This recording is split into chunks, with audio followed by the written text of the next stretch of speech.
আসসালামু আলাইকুম। এই যে মুরগির পাও, এই দেখো কি সুন্দর ঠ্যাং। এই যে কিনা কিনে আনছে, কিনে আইনে আমরা সাপা করছি দুনো বইনে। সাপা কইরে মানে ধুইয়া মুইয়া লইছি, কাটছি সুন্দর করে। ওখানে রান্ধুম এগুলো এগুলো কি সুন্দর পাও, খালি খালি পাও। ওর মধ্যে দেয় হেন্দা ভাঙ্গা।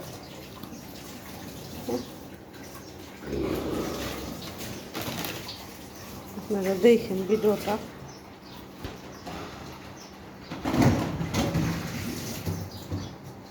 কি সুন্দর পাও, তুলতুলে।